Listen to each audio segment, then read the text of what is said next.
રીબડામાં લેવા પટેલ સમાજ દ્વારા સર્વે સમાજનું સ્નેહ મિલન યોજવામાં આવ્યું હતું। આ સ્નેહ મિલન કાર્યક્રમમાં ઉદ્યોગપતિ, સામાજિક અગ્રણીઓ અને રાજકીય આગેવાનો મોટી સંખ્યામાં પધાર્યા હતા। લીબડામાં લેવા પટેલ સમાજ દ્વારા સર્વે સમાજનું સ્નેહ મિલન યોજવામાં આવ્યું હતું। આ સંમેલનમાં ઉદ્યોગપતિ, સામાજિક અગ્રણી અને રાજકીય આગેવાનો મોટી સંખ્યામાં પધાર્યા હતા।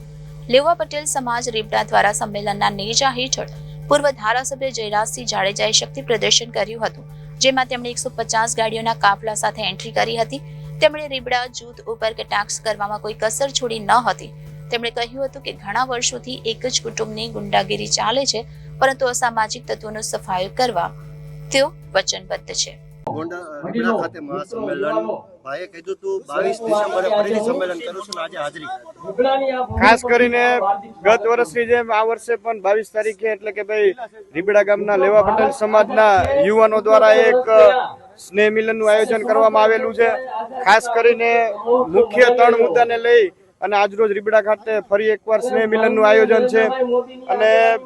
રીબડા ગામની અંદર જે પણ કોઈ લેવા પટેલ સમાજના યુવાનો રહે છે, હરેક સમાજના લોકો જ્યારે ગામની અંદર વસવાટ કરે છે ત્યારે અમારા પરિવાર વતી ને મારા પિતાશ્રી વતી જે અમે ખાતરી આપેલી હતી એમ કે ભાઈ રીબડા ગામના કોઈ પણ ચોક્કસ એક વ્યક્તિ દ્વારા જે રીતે સમાજના યુવાનોને જે રીતે ટાર્ગેટ કરવામાં આવેલા હતા, બહારથી આવેલા વેપારીઓ છે, ઉદ્યોગપતિઓ છે, એમને ભૂતકાળની અંદર જે રીતે ટાર્ગેટ કરવામાં આવેલા હતા અને જે રીતે રીબડા ગામની અંદર અમુક તત્વો દ્વારા અશાંતિનો માહોલ ઉભો કરવામાં આવેલો હતો, એને ડામવા માટે થઈ આજ રોજ 22 તારીખે એટલે કે ભાઈ ગોંડલ શહેર તથા તાલુકાની જનતાનો આ નિર્ણય હતો કે ભાઈ આગામી સમયમાં પણ જે રીતે શાંતિ જળવાઈ રહેલી છે સમગ્ર ગોંડલ તાલુકામાં અને રીબડા ગામમાં, તો એ જ રીતે ભવિષ્યની અંદર પણ ક્યાંય પણ રીબડા ગામના લોકોને ક્યાંય તકલીફ ન પડે, બહારથી આવેલા વેપારીઓને ધંધા ઉદ્યોગોમાં ક્યાંય તકલીફ ન પડે અને સૌ લોકો શાંતિથી અને હળીમળી રહી શકે,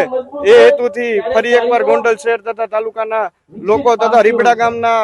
લેવા પટેલ સમાજના યુવાનો દ્વારા એક ભવ્ય સ્નેહ મિલનનું આયોજન કરેલું છે। અને આપ સૌ જોઈ શકો છો કે ભાઈ જે રીતે સ્વયંભૂ રીતે સમગ્ર તાલુકા અને જિલ્લામાંથી લોકો, ઉદ્યોગપતિઓ અને વડીલો અને યુવાનો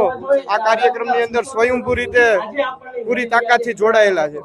bureau report, Janadesh news, Gondal.